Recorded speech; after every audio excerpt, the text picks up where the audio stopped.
और मामला तब ज्यादा खराब हो गया जब तला अंजुम ने एक सोशल मीडिया पोस्ट किया और उस पर उन्होंने कहा कि मैं ये दोबारा भी करूंगा। कोई बाउंड्री नहीं होती, I will do it again. चलाना चाहता है वो नई जंग के बगैर मुमकिन ही नहीं है। इकोनॉमी आपकी चल नहीं रही तो फिर जंगों के जरिए ही मामलात को आप आगे लेके चलते हैं। खास इसलिए तला आपका कुछ खास प्यार नहीं है इंडिया के साथ, बिल्कुल फैंस आपके हैं, आप उनका फ्लैग जरूर पोस्ट करते हैं अपने ट्वीट में। ये आपने किया था जब पहलगाम का वाकया हुआ। पाकिस्तान की जो हुकूमत है उसके पास ये इत्तलाआत हैं, किसी ना किसी वक्त पाकिस्तान पर एक और हमले का मंसूबा बना रखा है। पहलगाम अटैक के जब जिसको हम कह रहे हैं, हम मानते हैं और दुनिया मानती है कि it was a false flag operation, तब भी आपका ट्वीट आया था with your sympathies going in the other direction with Indian flag. आप एक्नॉलेज कर रहे थे उन फैंस को जो इंडिया से थे और आपका कॉन्सर्ट देखने आए थे, आपसे मोहब्बत करते थे, तो it's a sort of acknowledgement. जब मई में इसी इंडिया ने, इसी भारत की हुकूमत ने हमला किया हम पे, आप किसी और मुल्क में थे बेटा, या सो रहे थे, किधर थे तुम? खत्म। Strength to all, and the Indian flag and the heart with it. कहाँ है तुम्हारा दिल? तुम फिर कैसे उनका फ्लैग लगा सकते हो when they are our enemies? मेरी बात सुन ले, जैसा कि मैंने आपको भी समझाया, I am a musician, okay, I am a poet. ये ऐसे इंडियंस ऐसे करते हैं शर्पसंदी और ऐसे हरकतें करते हैं ऑलवेज, क्योंकि they have a problem with our artist, हमारी ड्रामाज, हमारे एक्टर्स, उनका एक कल्चर इन्वेजन कर दिए हमने। आप घबराए ना मैडम, देखिएगा सारा कुछ बहुत अच्छा होने वाला है। दफाई मुआहदे हो गए हैं और सऊदी अरब वैसे ही पाकिस्तान का बड़ा भाई है, ठीक है, और दुनिया के ममालिक हैं जो हमारे साथ खड़े हुए हैं। हर पैसे वाले को हम अपना दोस्त और भाई क्यों बना लेते हैं? चीन, आजरबाईजान, तुर्की, क्या मैडम, दुनिया में दोस्त ही दोस्त हैं। पाकिस्तान को फख्र होना चाहिए, ठीक है। कैमरामैन ने आपको कुछ दिखा दिया है अगर कहीं से, तो दैट डज नॉट मीन कि आप उधर की हो जाएं। पाकिस्तान की भी बड़ी बात है मैडम इस वक्त दुनिया के अंदर। नहीं सर, मैंने कब कहा पाकिस्तान की बात नहीं है, बिल्कुल सर, दुनिया हमारे बगैर चल नहीं सकती। दुनिया हमें बिल्कुल, जो भारत कहता है ना, आइसोलेट कर देगी, वो भी नहीं कर सकती, क्योंकि जाहिर है हमारे साथ कई लोगों के काम और पैसे फंसे में, तो सर हमें तो साथ लेके चलना ही पड़ेगा ना।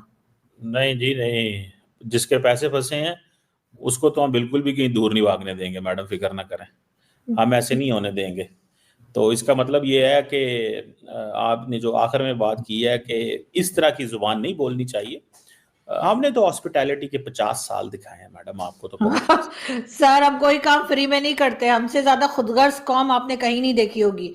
अगर हमने 50 साल अफगानिस्तान के साथ गुजारे हैं ना, तो हमने पैसा खाया सर, ठीक है सर, पैसा मिल रहा था, हमें पैसा मिल रहा था, इसलिए हमने अफगानिस्तान के लोगों को रखा था, वरना हमारे पास तो अपने लोगों को खिलाने का पैसा नहीं है, तो हम उन्हें फ्री में कैसे रख लेते हैं? कि पाकिस्तान के बारे कोई एक अच्छी बात बताएं तो हो सकता है आपको 100-1.5 साल लग जाए बात। नहीं नहीं नहीं नहीं सर, मैं अच्छी बात भी बता सकती हूँ। चलें गिन के बताएं। क्या पाकिस्तान की अच्छी बात? पाकिस्तान में आरज़ू काज़मी रहती है, ये बहुत अच्छी बात है। ये आप देखें ना, ये आपने सबसे जो बुरी बात है ना वो बताई है। तो सबसे मतलब आपने अपने आप को जो है सबसे अच्छा कह दिया, ये क्या बात है? हाँ सर, ये अच्छा चले, पाकिस्तान के स्पोर्ट्स अच्छा है, आप कह लीजिए जहांगीर खान, जामशेद खान।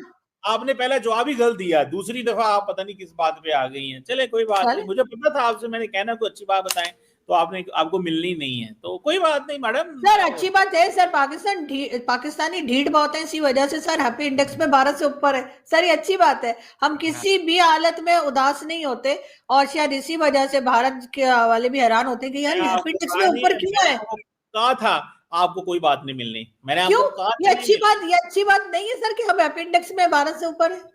बिल्कुल सही कह रही हैं, थैंक यू। अच्छा, यहाँ पर ये भी अच्छी बात है कि यहाँ पे कमर चीमा साहब हैं और इनको आगे भी मेडल मिलने की उम्मीद है।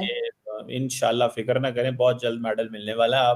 आप उस दिन जो है ना, मुझे लगता है आपको झटका लग के आप हो सकता है पानी आप हाथ में रखिएगा, गिर ही ना जाए ये देखते हुए कि दूसरा मेडल मिल गया इसको। बिल्कुल सही है, कोशिश किया करें, पानी हाथ में रखा करें, गिलास, अगर कोई इस तरह का मौका है फटाफट घूंट पी के आपने आपको अच्छे से। नहीं सर, आपके जिस तरह के करतूत हैं आपको इंशाल्लाह। Because I am also an artist and I understand you guys are media personals. आप खुद भी नादिया एक आर्टिस्ट रह चुकी हैं, कभी कभी when you go through all this, मेरा एक आउटबर्स्ट आ गया था. I apologize for that. यानी आउटबर्स्ट था, और वो आप बिल्कुल दिल से, यानी वो कोई ऐसी बात नहीं थी कि आप कहना चाह रहे थे आई डू इट अगेन. मुझे बताने ये जो आप एक एज अ चैलेंज आपने उसको लिया. मुझे बताएं, मैं एक गवर्नमेंट है, मोदी गवर्नमेंट. अब अगर वो एक आर्टिस्ट को, मुझ जैसे आर्टिस्ट को, ठीक है, मेरे पास कोई बड़ी इंडस्ट्री भी नहीं थी, मेरे पास कुछ नहीं था, मैं बिल्कुल जीरो से शुरू होके जो है बनाऊं, मुझ जैसे एक आर्टिस्ट को और मुझ जैसे और बहुत सारे आर्टिस्ट को उस गवर्नमेंट ने उठा के बैन कर दिया. अब आप मुझे बताएं कि मैं उसको क्या प्रोपेगेंडिस्ट नहीं बोलूंगा, या मैं ये नहीं बोलूंगा कि ये वॉर मॉन्गरिंग है. नहीं, लेकिन उस वक्त के आपके रवैये तो बिल्कुल इसके कॉन्ट्रेरी थे ना. जब भी तो देखे फैंस के दिल दुखे हैं कि आपको ये सारी चीजें पता हैं, ये सब कुछ हो चुका है भारत की तरफ से, मुसलमानों को विक्टिमाइज कर रहे हैं, क्रिश्चियंस को विक्टिमाइज कर रहे हैं, अपनी सोसाइटी का फैब्रिक तबाह कर रहे हैं वो भारत वाले, और उसके बावजूद आपका कुछ खास, इसलिए आपका कुछ खास प्यार नहीं है इंडिया के साथ. बिल्कुल फैंस आपके हैं, आप उनका फ्लैग जरूर पोस्ट करते हैं अपने ट्वीट में. ये आपने किया था जब पहलगाम का वाकया हुआ, तब भी आपने फौरन से ट्वीट लगाई थी. जब हम कह रहे हैं, आपका मुल्क कह रहा है, आपकी गवर्नमेंट कह रही है, आपकी फौज कह रही है कि ये एक फॉल्स फ्लैग ऑपरेशन है, तब भी आपकी तरफ से एक ट्वीट आया था, ठीक है, तब भी आपका ट्वीट आया था. और उसके बाद strength to all and the Indian flag and the heart with it. कहां है तुम्हारा दिल? Sorry, what? उस वक्त भी आपका ट्वीट आया था with Indian flag at that time. Pahalgam attack के जिसको हम कह रहे हैं, हम मानते हैं और दुनिया मानती है कि it was a false flag operation, तब भी आपका ट्वीट आया था with your sympathies going in the other direction with Indian flag with a heart. With the Indian flag? No, not with. नहीं, आपके बिल्कुल एंड में एक है. आप अपना बिल्कुल देखिए, आप अपना ऑफिशियल अकाउंट देखिए. इस दफा भी जो आपने ट्वीट किया, उसके बाद भी आपने एक फ्लैग आपने उसमें वो दिखाया है. क्या हो रहा है? हाँ, नेपाल. छोड़िए सर, कम गया सर. आप क्यों इतने परेशान हो रहे हैं सर? आपकी आंखों में आंसू आ गए सर मेरी बात सुन के. सर टिश्यू ले लीजिए. क्या पता, मुझे अगले हफ्ते ये बता दे. मुझे अफगानिस्तान के फॉरेन मिनिस्टर ने खुद काबुल से बताया, कैमरामैन आमिर मुत्तकी के साथ मैं हूँ, आरज़ू काज़मी. आप कुछ भी कर सकती हैं मैडम, कुछ भी दिखा सकती हैं आप यहाँ पे. तो मतलब नहीं सर, मैंने अफगानिस्तान की जब गवर्नमेंट बनी थी तब जरूर मैंने रिपोर्टिंग वहां से देखी थी, की थी. आप जानते हैं बहुत से पाकिस्तान के भी जर्नलिस्ट वहां गए थे. ब्रदर के साथ मैं हूँ, आरज़ू काज़मी, पाकिस्तान. नहीं, मैं अफगानिस्तान नहीं जाती सर. मेरी तौबा, मुझे आवाज आ गई वो शटल कॉक पहन के घूमना सर. मुझे नहीं सर, मुझे सर मैं ऐसी थोड़ी, मतलब जैसे कहते हैं ना, आई एम अ बैड मुस्लिम, तो मुझे नहीं जाना. चिड़ी छिक्के वाला बुर्का नहीं पहनेगी क्या? ना शटल कॉक नहीं सर, मैंने क्यों पहनना है सर? सर मैं तो नहीं जाऊंगी सर. लेकिन ये कि हाँ, हमारे यहाँ से बहुत से जर्नलिस्ट गए थे सर जब 2021 में जब तालिबान की गवर्नमेंट बनी. वो बुलाते नहीं है सर, ना वो बुलाए ना मुझे जाना है. मुझे कोई शौक नहीं अफगानिस्तान जाने का. बात कर रहा हूँ, भारत वाले बुलाते